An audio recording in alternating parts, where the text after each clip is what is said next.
નમસ્કાર વિદ્યાર્થી મિત્રો, આજે આપણે ધોરણ 7 વિષય હિન્દી પાઠ 3 सच्चा हीरा જોઈશું। यह पाठ एक कहानी है। प्रस्तुत कहानी में व्यक्ति के ज्ञान के साथ साथ उसके कर्म को भी महत्व दिया गया है। इस कहानी में ज्ञान तो मिलता ही है, साथ साथ अपने कर्म को भी महत्व दिया गया है। अच्छा ज्ञान अच्छी बात है, लेकिन वह आचरण में नहीं है तो निरर्थक है। अच्छा ज्ञान वह अच्छी बात है, लेकिन हम अपने आचरण में न लाए, बराबर, हम उसका आचरण न करें तो वो निरर्थक है। इस बात को रोचक तरीके से प्रस्तुत किया गया है। तो हम देखते हैं इस कहानी को। सूर्य अस्त हो रहा था। सूर्य आथमवानी तैयारी हती। पक्षी चहचहाते हुए अपने अपने नीड की ओर जा रहे थे। नीड यानी घोंसला, माळो આપણે જે કહીએ છીએ તે ગુજરાતીમાં। પક્ષીઓ પોતાના સાંજ પડે એટલે પોતપોતાના માળામાં જવાની તૈયારી કરી રહ્યા હતા। गांव की कुछ स्त्रियां पानी लेने के लिए घड़े लेकर कुएं की ओर चल पड़ी। गांव की कुछ स्त्रियां, गामनी કેટલીક સ્ત્રીઓ પાણી લેવા માટે ઘડો લઈને કૂવાની तरफ ચાલી નીકળી। पानी भरकर कुछ स्त्रियां तो अपने घरों की लौट गई, परंतु उनमें से 4 कुएं की पक्की जगत पर बैठकर आपस में इधर उधर की बातें करने लगी। पानी भरीने કેટલીક સ્ત્રીઓ તો પોતાના ઘરે પાછી ફરી ગઈ, પરંતુ તેમાંથી 4 જે સ્ત્રી છે તે કૂવાની જે કિનારી આવે, પક્કી જગત યાની જે કિનારી આવે કૂવાની બરાબર બહારની, ત્યાં બેસીને અહીંની ત્યાંની સ્ત્રીઓની ટેવ હોય બરાબર, અહીંની ત્યાંની વાતો કરવા બેસી ગઈ। बातचीत करते करते बात बेटों पर जा पहुंची। वातों करता करता वातों में पोताना छोकराओ ऊपर तेओ जती रही। उनमें से एक की उम्र सबसे बड़ी लग रही थी। आ बधी स्त्रियों में एकनी उम्र तो बधाथी मोटी हती। वह कहने लगी, भगवान सबको मेरे जैसा बेटा दे। ते शुं कहेवा लगी कि भगवान तो बधाने मारा जेवो छोकरो आपे। मेरा बेटा लाखों में एक है, उसका कंठ बहुत मधुर है। कि मारो दीकरो तो लाखों में एक छे अने एनो कंठ जुओ तो बहु मधुर छे। वह बहुत अच्छा गाता है। उसके गीत को सुनकर कोयल और मैना भी चुप हो जाते हैं। कि वह बहुत अच्छा गाता है, बहुत सरस सुंदर गाय छे अने एनु गीत सांभळीने तो जाने कोयल अने मैना पण चुप थई जाय छे। लोग बड़े चाव से उसका गीत सुनते अने लोको घणी खुशी थी तेनु गीत सांभळे छे। आगे, उसकी बात सुनकर दूसरी स्त्री का मन हुआ कि वह भी अपने बेटे की प्रशंसा करे। हवे आ पहली स्त्री ने जी बात सांभळीने बीजी स्त्री ने पण मनमा थयुं कि लाय हूँ पण मारा पुत्रना कंईक वखाण करी दऊं। के उसने पहली स्त्री से कहा, मेरे बेटे की बराबरी कोई नहीं कर सकता। मारा छोकरानी बराबरी तो के कोई ज ना करे। वह बहुत ही शक्तिशाली और बहादुर है। वो बहुत ही शक्तिशाली और बहादुर है, घणो ज बहादुर छे। के वह बड़े बड़े बहादुरों को भी पछाड़ देता है। मोटा मोटा बहादुर लोगों ने पण ते आम पछाड़ी दे छे। वह आधुनिक युग का भीम है। आधुनिक युगनो जे पहला आगळनो युगनो जे भीम हतो ते आधुनिक युगनो भीम ये मारो पुत्र छे। के यह सब सुनकर तीसरी औरत भला कैसे चुप रहती। हवे आ 2 स्त्रीनुं सांभळीने कई त्रीजी स्त्री चुप रहे ना रे। वह बोल उठी, मेरा बेटा साक्षात बृहस्पति का अवतार है। हवे तीजी स्त्री शुं बोली, मारो छोकरो तो साचुकड़ो भगवान बृहस्पतिनो अवतार छे। वह जो कुछ पढ़ता है एकदम याद कर लेता है।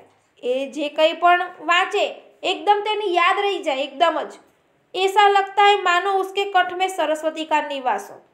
जाने मानो साक्षात सरस्वती एना कंठ में विराजमान छे। बधुं ज एने याद रही जाए, एटली बुद्धि छे एनामां। के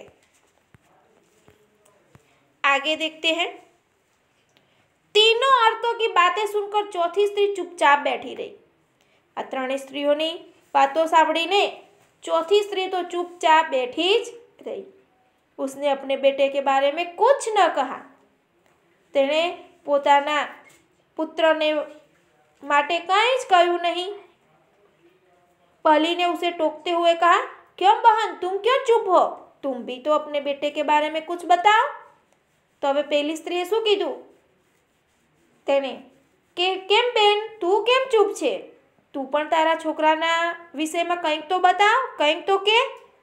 चौथी स्त्री ने बड़े ही सहज भाव से कहा। सांभळजो चौथी स्त्रीए शुं जवाब आप्यो, मैं अपने बेटे की क्या प्रशंसा करूं कि हूँ मारा पुत्रनी तो शुं प्रशंसा करूं। वह न तो गंधर्व सा गायक है, न भीम सा बलवान है, न ही बृहस्पति सा बुद्धिमान। के मारो छोकरो तो के नहीं के गायक छे, ना भीम जेवो बलवान छे અને ના ही बृहस्पति जेवो बुद्धिमान। बराबर के हूँ एनी विशेषता कई छे नहीं तो हूँ तमने शू कहूँ। कुछ समय बाद जब वे सब घड़े सिर पर रखकर लौटने लगी, थोड़ा समय पछी वातो पूरी थई। पछी तेओ पोताना माथा उपर आ घड़ा मूकीने पाछा पोताना घरे आववा लगी। तभी किसी गीत का मधुर स्वर सुनाई पड़ा।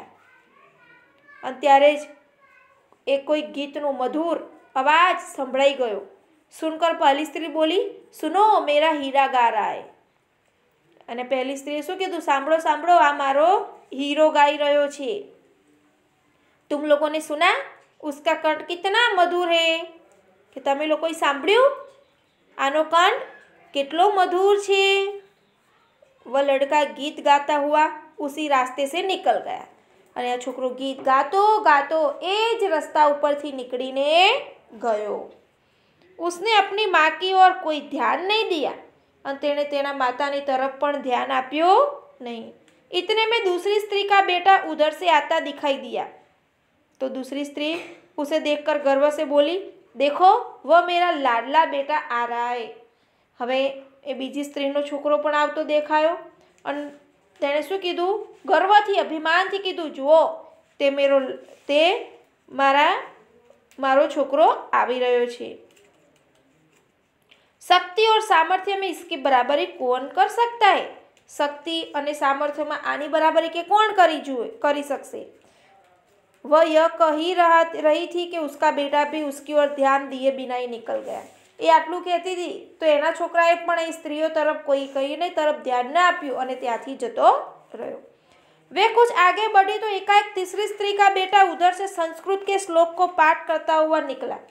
आटली वातो करता था त्या तो आ त्रीजी स्त्रीनो जे पुत्र हतो बुद्धिमान ते पण त्यांथी संस्कृतना श्लोको बोलतो बोलतो जतो हतो। उसके उच्चारण से ऐसा लग रहा था मानो उसके कंठ में साक्षात सरस्वती विराजमान हो અને તે જેવી રીતે શ્લોકો બોલી રહ્યો હતો તો એવું લાગતું હતું કે જાણે સાચકડે જ એના કંઠમાં સાક્ષાત સરસ્વતીમાં આવીને વિરાજમાન થઈ ગયા હોય। तीसरी स्त्री ने गदगद स्वर से कहा, बहुत खुशी थी तेनो आवाज थी ते कहूँ, देखो, यही है मेरी गोद का हीरा। के जुओ, आज मारी खोड़ानो हीरो छे। इसे कौन बृहस्पति का अवतार नहीं कहेगा, आने कौन नहीं के बुद्धिमान नो जो अवतार। परंतु उसका बेटा भी माँ की ओर देखे बिना ही आगे बढ़ गया।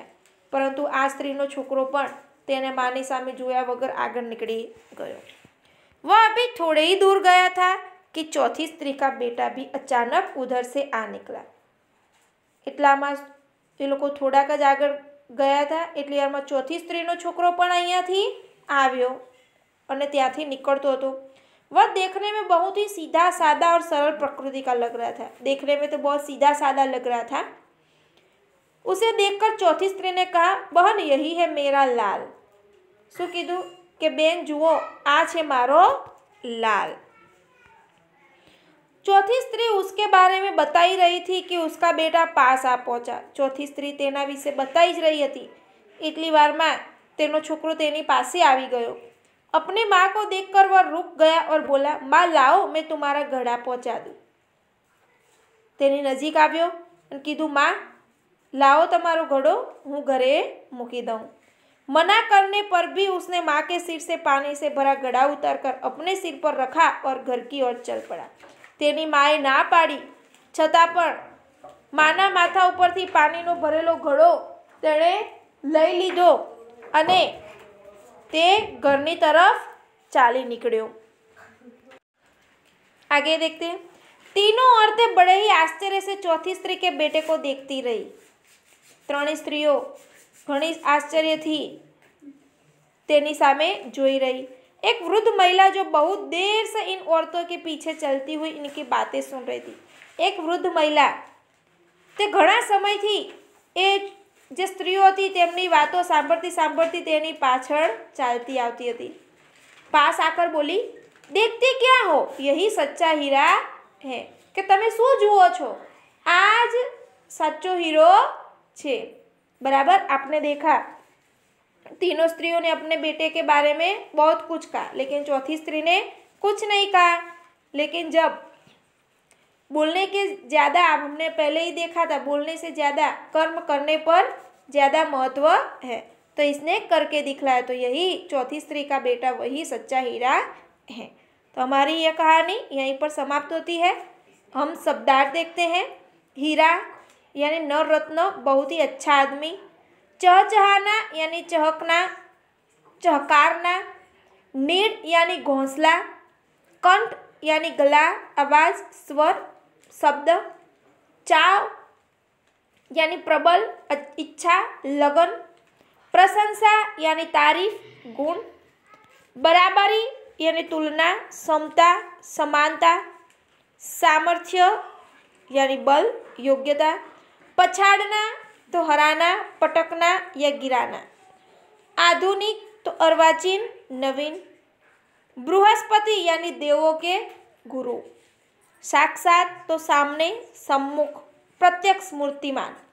निवास तो घर, घर रहने का स्थान। टोकना तो रोकना या पूछताछ करना। मधुर यानी मीठा। गर्व यानी अभिमान। प्रकृति यानी स्वभाव। आगे मुहावरे देखते हैं। इधर उधर की बातें करना यानी गप्पा मारना। लाखों में एक होना यानी विशिष्ट होना। पछाड़ देना यानी हराना, गिराना। बराबरी करना यानी मुकाबला करना। सच्चा हीरा होना यानी अच्छा आदमी होना। विद्यार्थी मित्रों, यहाँ हमारा पाठ, कहानी, शब्दार्थ, मुहावरे समाप्त होते हैं। आगे का स्वाध्याय अभ्यास अगले वीडियो में देखेंगे।